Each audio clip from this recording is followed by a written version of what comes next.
वर्णिवेशरमणीय दर्शनं मन्दहासरुचिराननाम्बुजं पूजितं सुरनरोत्तमैर्मुदा धर्मनन्दनमहं विचिन्तये। असतो मा षड्गमय तमसो मा ज्योतिर्गमय मृत्युर्मा अमृतं गमयः। ओम शान्तिः शान्तिः शान्तिः। अस्मद्गुरुसमारम्भां नाथयामूलमध्यमां लक्ष्मीवल्लभपर्यन्तां वन्दे गुरुपरम्परा। આજની જ્ઞાન સભાની અંદર પધારનારા બધા જ ભગવદ્ ભક્તોને વેદાંતાચાર્ય, પુરાણ ઇતિહાસાચાર્ય અને ફિલોસોફી શાસ્ત્રી રાકેશભાઈના હિતપૂર્વક જય સ્વામિનારાયણ. ભક્તો, આજની આ જ્ઞાન સભાની અંદર આપણે બધા શ્રીમદ ભાગવતના દસમ સ્કંદના 72 થી 75મા અધ્યાયની અંદર યુધિષ્ઠિર મહારાજ રાજસ્વ યજ્ઞ કરે છે અને એ રાજસ્વ યજ્ઞની અંદર ધૃતરાષ્ટ્ર આદિ બધા પધારે છે.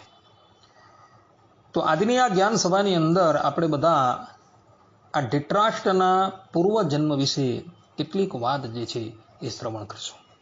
ધૃતરાષ્ટ્ર જે છે એ પૂર્વજન્મની અંદર કોણ હતો અને એને કયા સંજોગોની અંદર કયા કર્મના ફલરૂપે અંધાપો આવેલો હતો વગેરે વગેરે વાત જે છે એ શ્રવણ કરશું. તો બધા જ શ્રોતાઓ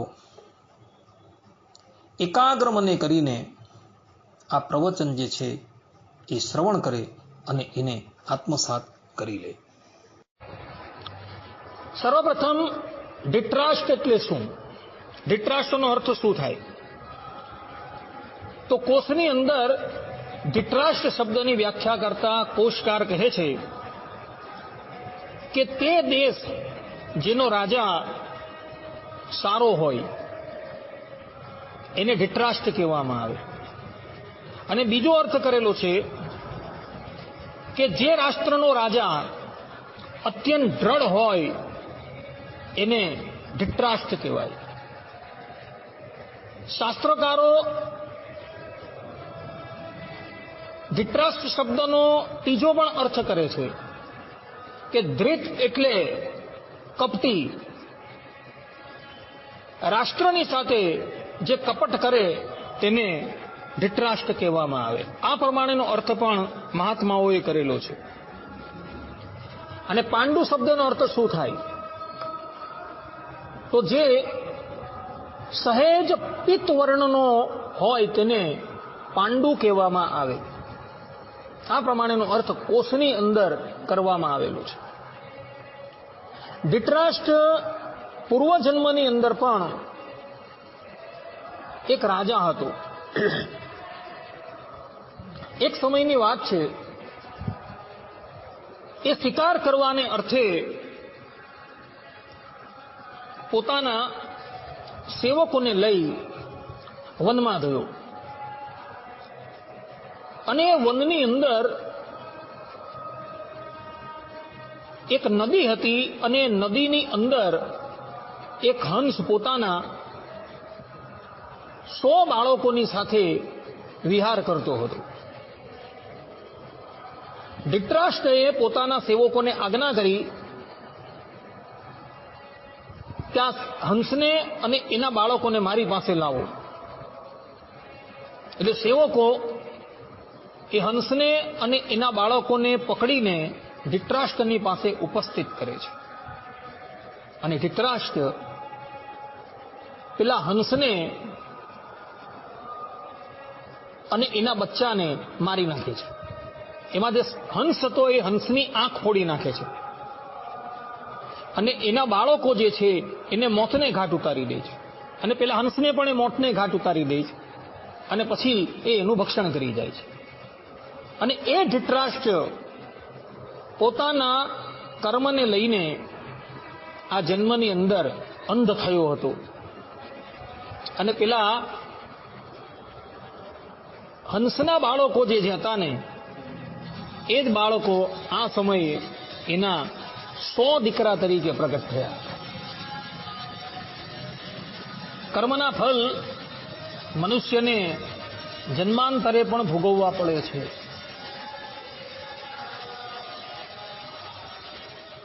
ધૃતરાષ્ટ્રના પ્રાગટ્યની કથા અને પાંડુના પ્રાગટ્યની કથા જે છે એ મહાભારતના આદિ પર્વમાં આવે છે. ધૃતરાષ્ટ્રના પિતાનું નામ છે વિચિત્રવીર્ય.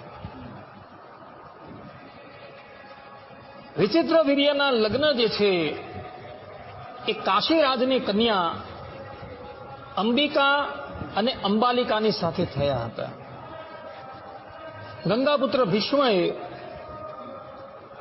સ્વયંવરની અંદર કાશીરાજની બંને કન્યાઓનું અપહરણ કરેલું હતું અને એ બંને કન્યાઓ જે છે એ એમણે વિચિત્રવીર્યને પરણાવી દીધી હતી. વિચિત્રવીર્ય પોતાની બંને ભાર્યાની અંદર એટલો બધો આસક્ત હતો કે લાગ લગાડ 7 વર્ષ પર્યંત એ એની સાથે ભોગ ભોગવતો રહે છે અને એને લઈને એને ક્ષય રોગ લાગી જાય છે. ક્ષય રોગથી ગ્રસિત થયેલો વિચિત્રવીર્ય જે છે એ નિસંતાન જ અકાળે કાળના મુખની અંદર ચાલ્યો જાય છે. હવે હસ્તિનાપુરના સિંહાસનની ઉપર કોઈ ઉત્તરાધિકારી રહ્યો નથી. વિચિત્ર વીર્યના પિતા જે હતા એ સંતનુ અને એની માતા હતા મત્સ્યગંધા. મત્સ્યગંધા ગંગાપુત્ર ભીષ્મને આદેશ કરે છે કે તમે આ વિચિત્ર વીર્યની પત્ની અંબિકા અને અંબાલિકા થકી પુત્રને ઉત્પન્ન કરો. પરંતુ ગંગાપુત્ર ભીષ્મ એ પ્રતિજ્ઞાબદ્ધ હોય છે કે મારે આ જીવન બ્રહ્મચારી રહેવો, એટલે એવો એને ના પાડી દે. એટલે મત્સ્યગંધા, જેનું બીજું એક નામ છે સત્યવતી, એવો ગંગાપુત્ર ભીષ્મને કહે છે કે તમે મહર્ષિ વેદવ્યાસજીને અહીં આમંત્રિત કરો.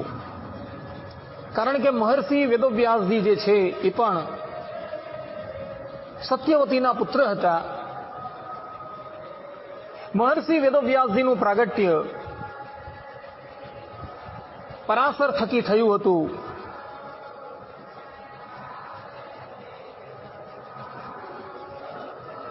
પરાશર અને સત્યવતી એક વખત એકાંતમાં ભેગા થઈ જાય છે અને તે વખતે પરાશરને સત્યવતીનું રૂપ જોઈ કામ વાસના જાગૃત થાય છે અને એ એના થકી એક બાળક પ્રગટ કરે છે જેનું નામ હતું ભગવાન વેદવ્યાસજી. વ્યાસજી એ સાક્ષાત પરબ્રહ્મ પરમાત્માના અવતાર છે. જેવા એ અર્થાત કે પરાશર ઋષિ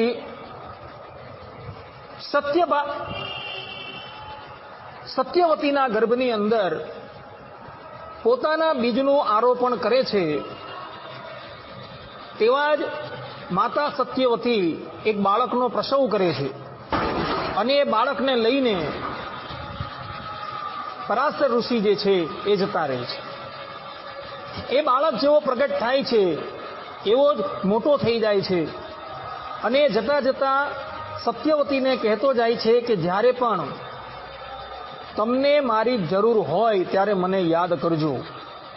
આજે સત્યવતીને એ બાળકની જરૂર ઉત્પન્ન થઈ છે એટલે એ વેદવ્યાસજીને પોતાની પાસે બોલાવે છે. વેદવ્યાસજી માતા સત્યવતીની પાસે ઉપસ્થિત થાય છે અને કહે છે કે માતા શી આજ્ઞા છે. ત્યારે સત્યવતી કહે છે કે બેટા, તારા કનિષ્ઠ ભ્રાતા વિચિત્ર વીર્ય અકાળે પરલોકવાસી થઈ ગયા છે. હસ્તિનાપુરના સિંહાસનની ઉપર હવે ઉત્તરાધિકારી રહ્યા નથી. માટે તું વિચિત્ર વીર્યની પત્ની અંબિકા અને અંબાલિકા થકી એક બાળકને ઉત્પન્ન કરો. મનુસ્મૃતિની અંદર મનુ મહારાજે એવું કહ્યું છે કે જ્યારે રાજ્યનો કોઈ ઉત્તરાધિકારી રહે નહીં ત્યારે કોઈ સાત્વિક બ્રાહ્મણને નિમંત્રણ આપી રાજાની જે પત્ની હોય એના થકી એક સંતાનની ઉત્પત્તિ કરાવવી. પરંતુ આ નિયમ જે છે એ કેવલ ને કેવલ ક્ષત્રિય રાજા માટે જ છે, બીજા કોઈને માટે નથી. ને કળિયુગની અંદર તો એનો નિષેધ કરવામાં આવ્યો છે. આને નિયોગ પ્રથા કહેવામાં આવે છે. ખાલી એક જ બાળક પ્રગટ કરવાની આજ્ઞા આપેલી છે. શા માટે? વંશ ચલાવવા માટે. કારણ કે રાજ્યનો ઉત્તરાધિકારી કોઈ હોતો નથી અને એ બાળકને ઉત્પન્ન કરી એને રાજ્યનો ઉત્તરાધિકારી બનાવવાને અર્થે આ નિયોગ પ્રથા જે છે એ મનુ મહારાજે કહેલી છે. અને એ નિયોગ પ્રથા જે છે એ સત્યવતીએ વ્યાસજીની પાસે કરાવી હતી. વ્યાસજી તે વખતે એક ઉગ્ર સાધનાની અંદર આરૂઢ હતા. એણે માતા સત્યવતીને કહ્યું કે માતા, એક વર્ષને જવા દેવો, એક વર્ષ પછી હું આ બંને સ્ત્રીઓ થકી એક એક બાળકને ઉત્પન્ન કરીશ. પરંતુ માતા સત્યવતીને શીઘ્રતા હતી એટલે એણે પોતાના પુત્રને કહ્યું કે બેટા, એક વર્ષ પર્યંત રાહ જોવાનો સમય નથી, માટે તું અત્યારે જ એ સ્ત્રીઓ થકી બાળક ઉત્પન્ન કર. ભગવાન વેદવ્યાસજીએ કહ્યું ભલે. તે પછી માતા સત્યવતીએ અંબિકા અને અંબાલિકાને સમજાવી મધ્યરાત્રિના સમયે સર્વપ્રથમ અંબિકાને ભગવાન વેદવ્યાસજીની પાસે મોકલી. અંબિકા જેવી ભગવાન વેદવ્યાસજીના કક્ષની અંદર આવે છે અને ભગવાન વેદવ્યાસજી એની સન્મુખ જુએ છે એટલે એ પોતાના નેત્ર જે છે એ બંધ કરી દે છે.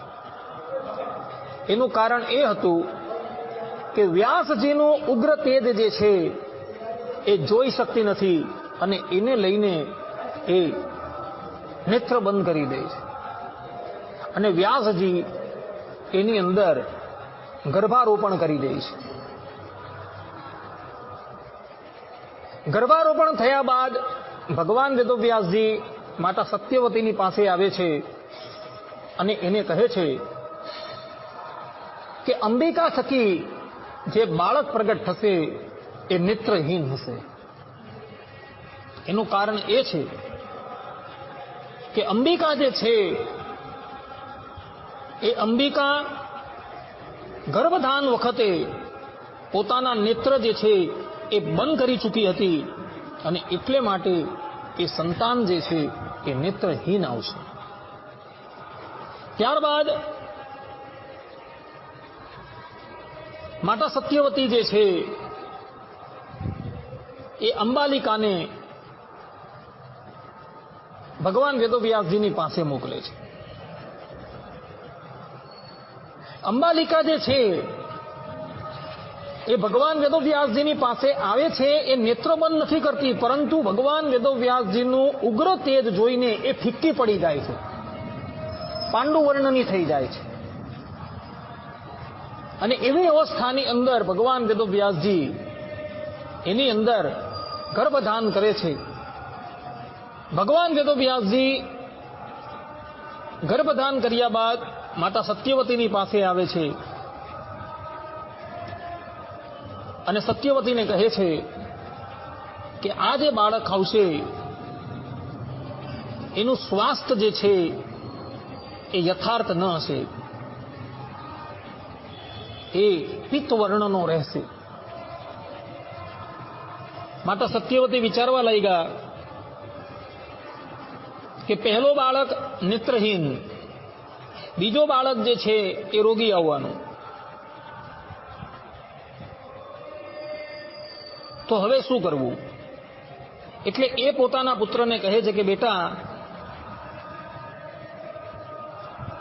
હું અંબિકા ને પુનઃ તારી પાસે મોકલું છું, તો એના થકી એક સ્વસ્થ બાળક જે છે એ પ્રગટ કર. ભગવાન વેદવ્યાસજી કહે છે કે ભલે. અને તે પછી માતા સત્યવતી અંબિકાને ભગવાન વેદવ્યાસજીની પાસે જવાની આજ્ઞા કરે છે, પરંતુ એ પોતે જવાને બદલે પોતાની આત્મજા દાસી જે રૂપનો અંબાર હતી એને ભગવાન વેદવ્યાસજીની પાસે મોકલે છે. એ દાસી ભગવાન વેદવ્યાસજીના તેજથી ભય નથી પામતી અને ભગવાન વેદવ્યાસજીનું એ તેજ જે છે એ સહન કરી લે છે અને પરિણામે એના થકી એક સ્વસ્થ બાળક પ્રગટ થાય છે, જેનું નામ હતું મહાત્મા વિદુર. પહેલો બાળક પ્રગટ થયો તેનું નામ હતું ધૃતરાષ્ટ્ર, બીજો બાળક પ્રગટ થયો તેનું નામ હતું પાંડુ, અને ત્રીજો બાળક જે પ્રગટ થયો તેનું નામ હતું મહાત્મા વિદુર. સત્યવતીને જ્યારે આ વાતની ખબર પડે છે કે મારી પુત્રવધુએ તો કપટ કર્યું છે અને વ્યાસજીની પાસે એણે સ્વયં જવું જોઈતું હતું, પરંતુ એણે પોતાની દાસીને મોકલી, પણ જે થવાનું હતું એ થઈ ગયું. ભગવાન વેદવ્યાસજી પછી ત્યાંથી અંતર્ધાન થઈ જાય છે. માતા સત્યવતી આ ત્રણેય બાળકોને ગંગાપુત્ર ભીષ્મને સુપ્રત કરે છે અને ગંગાપુત્ર ભીષ્મ એને લઈને જતા રહે છે અને પોતાની પાસે જેટલું પણ જ્ઞાન હતું એ બધું જ જ્ઞાન એ બાળકોને અર્પણ કરી દે છે. અને જ્યારે એઓ યુવા અવસ્થાની અંદર પદાર્પણ કરે છે ત્યારે ગંગાપુત્ર ભીષ્મ એને લઈને માતા સત્યવતીની પાસે આવે છે